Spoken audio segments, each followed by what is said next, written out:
Three-time Olympian Simone Biles reveals she was recently hospitalized after almost dying. Yes, the greatest, probably the greatest woman gymnast in U.S. gymnast in history. This alert just came through from Yahoo Sports. Seven-time Olympic gold medalist Simone Biles revealed on her Instagram on today that she was hospitalized early in the week.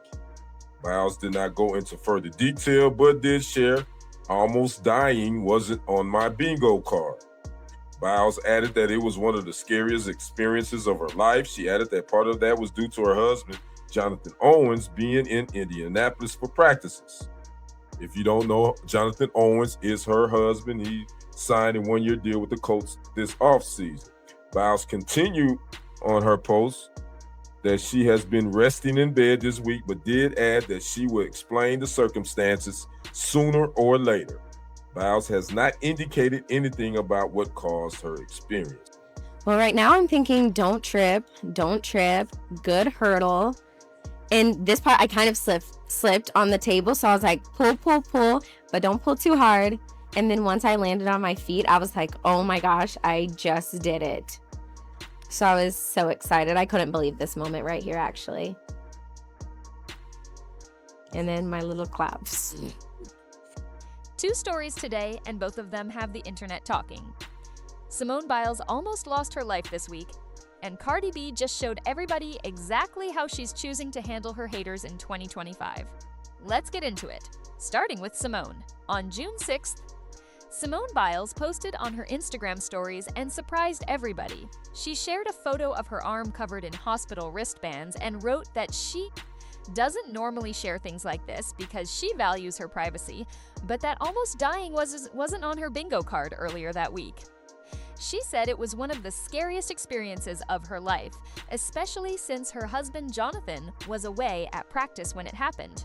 She said she'd been in bed resting and would explain everything sooner or later. She also posted a second photo of herself lying in bed, and you could see her heart rate monitor in the bottom of the frame. It read 126 beats per minute. That number matters. For the average person, a normal resting heart rate is 60 to 100 beats per minute. But Simone Biles is not an average person. She's an elite Olympic athlete, and elite athletes typically have resting heart rates around 30 to 40 beats per minute because of how conditioned their cardiovascular systems are. For her to be lying still in a hospital bed at 126 beats per minute is genuinely alarming. It's more than 3 times what you'd expect from her at rest. She also had a red wristband in the photo alongside the standard white one. Red wristbands in hospitals indicate an allergy alert, which adds another detail to an already concerning picture. She confirmed on X that this was a health issue and not an accident, which she wanted to put out there to stop speculation. She hasn't given full details yet and said she'll explain when she's ready. Right now, she's resting and recovering. We're sending her all the good energy and hoping she comes back strong. Now let's get into the Cardi B and Akbar V situation, because this one has been unfolding fast. If you need background, Akbar V and Cardi B have had tension for a while, and the history between them is personal. Akbar has claimed publicly that Cardi released a private video of her and her ex, that Cardi had someone attack her at a club, and that Cardi mocked her deceased mother. Those are serious accusations, and that history is the foundation of why this beef has the heat it has. This isn't just two people trading internet shots over nothing. What kicked things off this round was Akbar hopping on a remix of Cardi's own song, Pretty and Petty, and using it to throw shots directly at her. The diss was specifically about Cardi not being pretty and just being petty. Now, people had different opinions on the actual bar quality. Some thought it was solid, others thought it was mid. But regardless of where you land on the technical execution, it was a direct challenge that Cardi had to respond to one way or another. And Cardi's response was interesting because of what she chose not to do. Instead of jumping in the booth or going to Twitter to trade shots, Cardi posted a video talking about letting go of hate energy.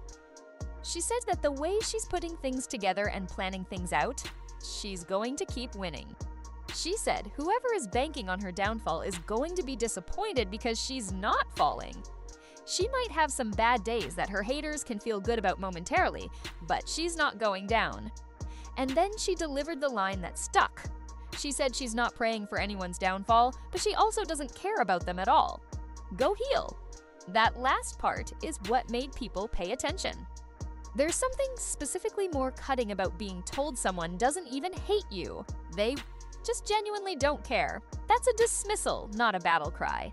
And that's exactly the tone Cardi was going for. Akbar fired back at the video and said she doesn't hate Cardi, she just doesn't mess with her. She reiterated her specific grievances: the video, the club incident, her mom being mocked, and said she's not a hater, she's someone with a legitimate reason to have a problem. She said the freestyle ate Cardi up. She said God keeps blessing her regardless of what anyone else does. So both women went on record, both made their positions clear, and now the question is where this goes. Here's the read on the situation. Cardi B is clearly choosing not to engage this beef at full volume. She's not getting in the booth, she's not writing a diss track, and she's not going line for line with Akbar on socials. That decision is intentional. Cardi is in a position right now where she just came off a massive tour, she sold out arenas everywhere. She's building toward an album drop. Getting into a sustained back and forth with Akbar V would cost her more than it would gain her. The audience watching this beef is largely already in one camp or the other, and nothing Cardi says in retaliation is going to change that math. What she can do is keep the focus on what she's building. The let it go and heal response was actually well calibrated for that moment. It lands as unbothered without requiring her to spend real capital on it. She acknowledged losses, said her piece, and moved. That's a maturity shift a lot of people have noticed in Cardi lately. Compared to where she was even 2 years ago, she's reacting differently to things that used to pull her fully into the fire. Now for Akbar V, and this is being said honestly, not as a dig, the strategy here is transparent, and that transparency is working against her.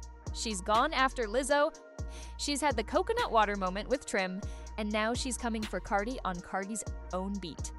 The pattern reads as someone building a profile through high-profile beefs rather than through music. And that approach has a ceiling because it only works if the other person engages. Cardi not fully engaging is the worst possible outcome for that strategy. You can't have a rap beef by yourself.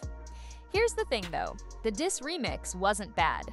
People saying it was mid are being generous in the wrong direction for some bars. She has something in her pen. The issue is that using it to throw shots at Cardi on Cardi's own song, when Cardi's tour is in the record books and Akbar hasn't had a standalone hit moment, just reinforced the power dynamic she was trying to challenge. The song wasn't going to make them peers in the public eye, regardless of how good the bars were, because the context around it was already telling a different story. If she's serious about the music, the move is to put something out that has nothing to do with Cardi, Lizzo, or anyone else. Something that makes people pay attention on its own merits. That's the only path out of the supporting character role in someone else's narrative. The broader Cardi Akbar situation, the stuff about the video and the club incident and the comments about Akbar's mother, deserves to be acknowledged because those aren't nothing.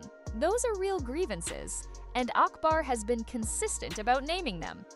Whether there's ever real accountability for any of that, whether this gets resolved or just stays at a permanent cold standoff, is hard to say. But that context matters, and it's why this beef has more emotional weight than your average internet back and forth. Right now, Cardi is going back to her music and her brand and her family. Akbar is still swinging. And the internet is watching to see whether this chapter stays closed or gets reopened when Cardi actually drops.